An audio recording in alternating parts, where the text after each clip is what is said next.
President of Ukraine, Volodymyr Zelensky, President of Romania, Nicu Șordan, Prime Minister of Denmark, Mette Frederiksen, and NATO Secretary General, Mark Rutte. Let me note that at first, the leaders will deliver their statements, and afterwards, you will have the opportunity Буде можливість задати запитання. I will now invite the President of Lithuania to begin. Mr. President, the floor is yours. Good afternoon. The Vilnius summit of the Bucharest 9 and Nordic countries has concluded. This year we are celebrating the 10th anniversary of the Bucharest 9. Over time, it has brought regions, countries closer together. And I am sincerely grateful to Poland and Romania for this initiative. Today's meeting, with the participation of our Nordic allies and Ukraine, highlights the growing pressure on NATO's eastern and northeast flanks and our collective efforts to address them. Given the full complexity of the present situation, I am particularly glad to welcome here in Vilnius the NATO Secretary General Mark Rutte and the President of Ukraine, Volodymyr Zelensky. In the face of the Russian threat, we must unify our efforts across the High North, the Baltic Sea, and the Black Sea. Also today, during the first session, we discussed extensively the preparation for the upcoming NATO summit. Our meeting in The Hague will present a great opportunity to continue building a stronger and better prepared alliance along the lines set in Madrid, Vilnius, and Washington. At the Hague Summit, we expect a message of transatlantic unity, reaffirmed commitment to collective defense, and readiness to defend the allied territory. We also believe that allies will be ready to substantially increase defense investment. As we are moving towards reaching at least 5% of GDP on defense and defense-related investments, we expect the whole alliance to follow suit. Lithuania will be spending 4% of GDP on defense this year and more than 5% from the next year to 2030. Additional funds will be needed for a national heavy division, as well as for the German brigade's infrastructure, and for the host nation support to allied troops stationed in Lithuania. The Hague Summit must also send a clear message that NATO stands with Ukraine. We must show that NATO stands with Ukraine through continuous support to its armed forces and Ukraine's Euro-Atlantic aspirations. In the coming months, one crucial objective will be to substantially increase military support to Ukraine, to ensure deterrence on the ground and to prepare conditions for the future negotiations on peace. Ukraine's power must be significantly strengthened, and it now falls primarily on Europeans and Ukraine's closest neighbors and friends to make it happen. Ukraine also needs our investments in its defense industry. We must shift from reactive aid to solid military support, pre-planned deliveries of long-range artillery, advanced air defense systems, and drone capabilities. We'll still need progress on enhanced EU military support to Ukraine, with the whole goal to supply them with 2 million large-caliber shells. In times like these, unity is most important. Together, we are strong, and I am happy that we had very productive, frank conversation with our closest friends, and I hope it will be very helpful looking forward to the Hague Summit. Thank you. Thank you, Mr. President. I will now invite the President of Poland to continue. Excellencies, ladies and gentlemen, I would like to start by thanking my friend, President of Lithuania, Gitanas Nausėda, for organizing this year's Bucharest 9 summit in the wonderful city of Vilnius. I'm also very pleased that NATO Secretary General Mark Rutte and the President of Ukraine, Volodymyr Zelensky, participated in our deliberations. Moreover, I'm glad to emphasize the involvement of representatives from the Nordic countries in our discussion. This is indeed an important step towards building an integrated northeastern NATO security space. The upcoming NATO summit in The Hague will take place in only 3 weeks, so this is an excellent moment to discuss our expectations ahead of this very important gathering. Ladies and gentlemen, we all know too well that we are facing critical threats and challenges from Russia. In response, we have to make NATO stronger, but also fairer. Having in mind Russian full-scale invasion of Ukraine and its aggressive attitudes towards the West, we must do everything to develop appropriate instruments that will deter the Kremlin's neo-imperial ambitions, especially here on the eastern flank. That is why our talks focused primarily on the urgent need to increase defense spending and on developing the production capabilities of national defense industries. I would like to recall, even before last year's NATO summit in Washington, I proposed to raise the defense spending by NATO members to the minimum level of 3% of their GDP. 3 months ago, I submitted to Secretary General Mark Rutte a request to raise this issue in The Hague. And today, I'm glad to see that we all agree on that and that our ambitions are even higher, up to 5% of GDP on defense. We hope that the allies will follow into our footsteps. Another key element of our discussions was strengthening the transatlantic relations and the strategic alliance with the USA.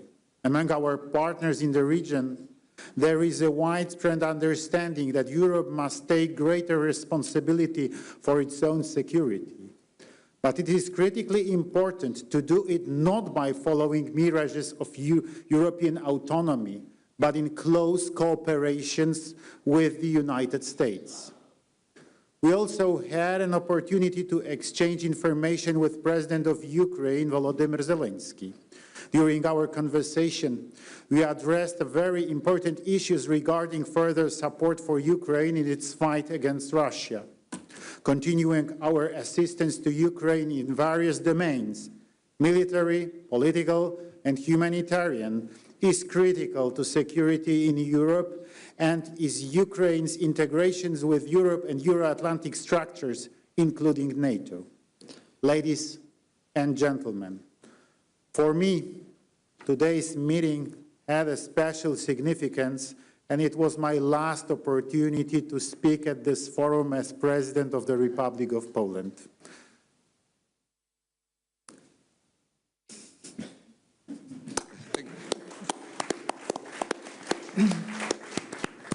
I have to emphasize that co-creating and later co-developing this format has been one of the most important and valuable aspects of my presidency. Over the past 10 years, the B9 has been an effective tool strengthening the voice of the eastern flank, countries within NATO, and helping us shape the alliance's deterrence and defense policy. I'm convinced that even after my term as President of Poland, Bucharest 9 will remain the best platform for coordinating security positions of our countries, allowing us to better manage the threats and challenges we face. Thank you. Thank you, Mr. President. Mr. President Zelensky, please deliver your statement. Thank you so much. Gitanas, Mr. President, it's important to be here in Vilnius today. Dear friends, partners, we all want the same thing, to stop the Russian war to bring real peace and to make security last. That's what we are all working for. First, I informed our partners about the situation at the front. We also talked about our operation inside Russia, which has seriously weakened their military. Operation Spiderweb showed that modern war really looks like and why it's so important to stay ahead with technology.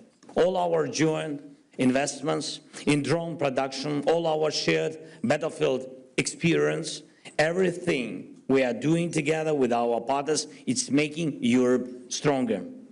Today, we agreed with our partners on several joint decisions that will strengthen our defense even more. I thank everyone for your willingness to help. There will be new packages, there will be new investments in Ukraine's weapon production, especially drones. Ukraine can produce much more, and we see partner investments as a way to give those partners priority access to restock their arsenals after this war. Second, I thank you all for our shared view of what diplomacy needs in order to succeed. Today, we see the situation clearly. If Russia turns the Istanbul meeting into an empty talk, there must be a new level of pressure, new sanctions, and not just from Europe. We need to work on joint sanctions at the G7 level, including with the United States and with everyone in the world who wants peace. It's very, very important that each of our partners supports this exact approach. Sanctions against Russia are necessary. It's important to seriously limit Russia's oil trade and its use of tankers. Sanctions, including secondary ones, tariffs and price caps, can work and push Russia toward peace. Without pressure, Putin will just keep playing games with everyone who wants this war to end. Talks in Istanbul just ended, and I'm waiting for the Minister of Mir full report. They exchanged documents through the Turkish side, and we are preparing a new release of prisoners of the war. Third, the upcoming NATO summit can strengthen Europe's security, or if it sends the wrong signal, it will only encourage Putin. The key to lasting peace is clear. The aggressor must not receive any reward for war. Putin must get nothing that would justify his aggression. Any reward would only show him that war pays off. Geopolitical gains are just as important to Russia as money or territory. If Putin is allowed to decide who joins NATO, where NATO infrastructure can or can't be, then Russia's appetite for war will only grow. Our shared goal is the opposite, to completely end Russia's hunger for aggression. Ukraine is doing its part, and I am grateful to all partners who are doing theirs. And we must act as one united Euro-Atlantic community. The NATO summit in June is the right place and the right time to send a clear message. Russia will not get anything from this war. Strong decisions are needed. Decisions for Europe, not for Putin. We all need to work together to make this really happen, and it's doable. Thank you, everyone who helped us. Thank you so much. Thank you, Mr. Zelensky. President of Romania, the floor is yours now. For me, it's the first opportunity to participate as a president, and I've been very honored to be here, and I have to thank also to our host, very nice organization. So, Bucharest 9 started 10 years ago. It was just after Russia attacked Crimea, and at that moment it was a potential threat of Russia against European nations. And it was a proposal in order that the countries on the eastern border or eastern flank of NATO have a common voice. Now that potential threat became real, we have a war in Ukraine for more than 3 years, and all our countries faced a set of hybrid actions. So it's reality, and for us, members of Bucharest 9, and also for our Nordic allies, we have the same concerns.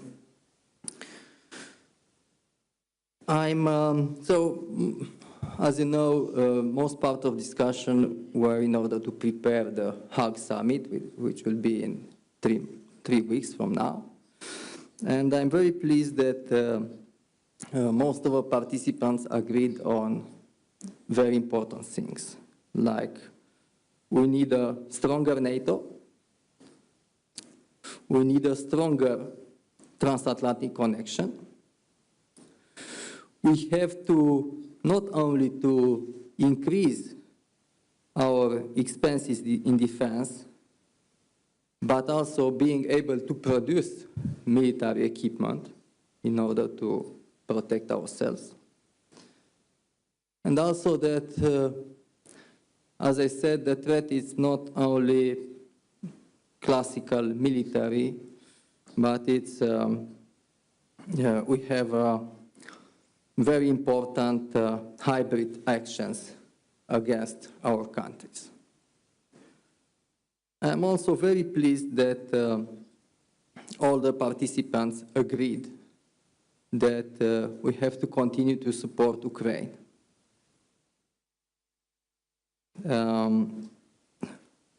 As a Romanian interest, I emphasize that we have a long-term concern on the security in the whole Black Sea area, including Republic of Moldova. And I thank to our partner that they continue to support the Republic of Moldova in his European integration process. And finally, I proposed, I'm very pleased that everybody agreed that the next summit to be organized in Bucharest next year. Thank you. Thank you, Mr. President. Madam Prime Minister, it's time for your statement. Thank you. And dear Gitanas, thank you for hosting us today, and thank you for inviting the Nordic countries to join you here today in Vilnius.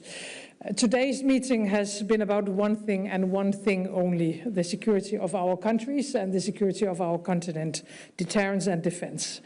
The threat from Russia against all of us is real, and it is serious. Russia is continuing the war in Ukraine. Putin is talking about peace during the day and bombing at night. We see a more aggressive Russia approach in the Baltic Sea region. And it is assessed by the Danish Defense Intelligence Service that Russia sees itself in conflict with the West and is preparing for war against NATO. It is therefore crucial that we take bold and necessary decisions at the NATO summit in The Hague in only 3 weeks from now. In my mind, and what we have discussed today, there's only one way forward. We need to invest massively in our collective security, all of us, and we need to do it fast. NATO is by far the strongest military alliance in history. And so our starting point must be to focus on what is needed to continue to be so, to secure deterrence and our ability to defend ourselves. But I have to say that Russia is not deterred merely by us agreeing on a new defense spending target. We need to deliver actual capabilities, and we need to do it fast. We must make sure that NATO always has the full range of capability necessary to deter and to defend against any threat against our countries. And at the same time, we need to continue our strong and steadfast support for Ukraine's brave fight for freedom. let me be very frank, we have to donate what is needed on the battlefield. We had to provide more financing for arms production directly going into Ukraine. We already have a mechanism that works. And I think we have to implement stronger sanctions against Russia. It goes for the Shadow Fleet. Recently, we listed almost 200 additional vessels from the Russian Shadow Fleet, but more have to come against the Shadow Fleet, against Russian banks, financial sector. And I think we have to end any remaining dependency on Russian energy, including oil, gas, and nuclear energy. And to add one more thing, lower the oil cap. I think all that on the table would put the necessary pressure on Russia to get to the table and actually negotiate on peace. And why is that? Because Ukraine deserves peace. But the peace must be comprehensive, it must be just, and it must be lasting. And it has to respect the sovereignty and territorial integrity of Ukraine. I'm sorry to say, I think until now we haven't seen any signs that Russia is willing to actually commit to any of that. So our key task at the moment has to be to put Ukraine in the strongest possible situation and position on the battlefield and or at the negotiation table. Europe, of course, needs a strong and an independent Ukraine. I believe that once again the coming month will be paramount, and we haven't got much time, and therefore we need commitment to take the right decisions on behalf of all Europeans now. Thank you. Thank you so much. Mr. Secretary General, the floor is yours. Thank you, President Nausėda, dear Gitanas. Thank you for hosting the B9 Nordic Summit here in Vilnius. It is a pleasure, always a pleasure to be back here in Lithuania. Lithuania is a staunch ally and continues to lead by example. You invest more than 4% of GDP in defense this year, and I welcome your plans to spend between 5 and 6% starting from next year. I think this sends an incredibly powerful message of commitment to our collective defense. And it also sets an example for our other allies. On this stage and in our meetings today, it is clear that the commitment to collective defense is strong. We have had a productive day of meetings as we continue to prepare for the summit in The Hague. We are facing the most dangerous security environment in decades. Russia's war of aggression continues, terrorist threats persist. We are not at war, but we are not at peace either. So we must continue to strengthen our deterrence and defense. And that means pivoting towards a full war-fighting readiness, providing significantly more forces that are well-trained, well-equipped, and supported with logistics, sustainment, and ammunition. We continue to count on the B9 and our Nordic allies to play a key role in these important efforts. At the The Hague Summit, I expect allies to demonstrate their enduring commitment to our collective defense by deciding to boost defense industrial production and increase defense investment. And this is simply essential to our security. And so is delivering on the new ambitious capability targets that allies are expected to agree later this week when the defense ministers will meet here in Brussels. Not here in Brussels, but in Brussels. Today, we also discussed Ukraine, a key priority for the summit in The Hague. Dear Volodymyr, we continue to support Ukraine. We know that a strong, sovereign Ukraine is essential for Euro-Atlantic security. So we have about 3 weeks left until the NATO summit in The Hague. And I look forward to working with all allies to ensure we deliver for our 1 billion people.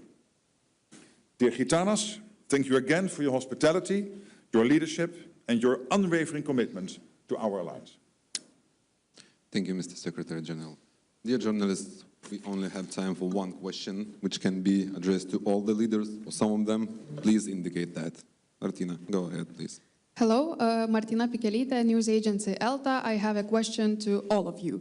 So with the announcement that America will review its true presence in Europe, there has been some concern about a reduction in United States capabilities on NATO's eastern flank. So in this context, and given the fact that the current administration of the United States has reduced America's focus on Europe, what can be expected at the upcoming summit in Hague? Thank you. I think we can do in the same order, like Okay. made your statement. I will start. You know, I don't want to base my assumptions on the rumors. I would trust official information about the possible reduction of United States presence in Europe. So far, we have 1,000 US soldiers standing shoulder to shoulder with the soldiers of Germany, Norway, and other EFP countries. And we are ready to provide all necessary conditions even to increase this number, if there would be political will from the new American administration. So far, we are working on a broad range of activities, and I would like to remind you, last week, 100 meters from here, in the Cathedral Square, the Chancellor Friedrich Merz inaugurated the German brigade. Full-scale brigade will be deployed in Lithuania until 2027. And we are progressing on the all necessary infrastructure for German soldiers, the soldiers here. And those are my assumptions right now. So we are highly interested that United States focus on Europe remains, because this is a very important element of our collective security. And I hope that the Hague Summit will bring very positive news to this field. Thank you. Mr. President Duda, what would be your answer to the question? I can only answer that I had a few opportunities to talk with President Trump during last 6-7 months. I talked also with his secretaries, especially with Secretary Hexet. And I have no information about any ideas of withdrawing American military forces, US Army forces from our part of Europe, from eastern flank. So this is my answer. President Zelensky, can you please give your views, or you can just... He refers to me now. No, but then maybe we should... About can NATO, switch it's as important to hear from you. Okay, no, but let me be very straightforward here. Since January, I get 2 questions from European allies. Question 1 is the US still committed to NATO? The answer is yes. Committed to NATO, committed to Article 5, and this has been many times repeated by President Trump in many meetings. So my only suggestion to many European colleagues is put on your television so that you can hear him say this. Don't ask me, he is very clear about this. But there is an expectation. The expectation is that we are going to spend more, because we need to spend more for our defense, but also it is because it is fair to equalize our spending with the spending the US is doing currently. Second question, but then they will stay, Mark, but they might withdraw their troops all of a sudden. And exactly as President Duda is saying, there's absolutely no indication of this. What we know is that the US, next to Europe, of course, also has to take care of the Middle East, has to take care of the Indo-Pacific, and it is only logical that over time, as we are building up, that the US will pivot somewhat more towards Asia. But I am absolutely convinced that also in the long term, there will be a very strong conventional US presence in Europe, next to the nuclear presence, the nuclear umbrella, our ultimate guarantor of our freedom. There will be a very strong conventional presence of the US in Europe. There's no doubt about it. Now, basically referring back to what the 2 other speakers have been saying. Thank you. President Zelensky? I agree with Mark. Good answer. President of Romania, please. Yes, so first of all, the United States presence in the eastern flank of NATO is extremely important for us, for all of us. So as I said, we have to strengthen the transatlantic connection. And on this regard, it's very, very important, our commitment on 3.5 plus 1.5. And I hope that we will take that decision in Hague. Thank you. Madam Prime Minister, Fine. you have nothing to add. All right, so I would like to thank all the leaders. I would like to thank all the journalists. much. Our press conference is over. Thank you. Thank you. Thank you. Thank you, dear friends. Welcome to B9 and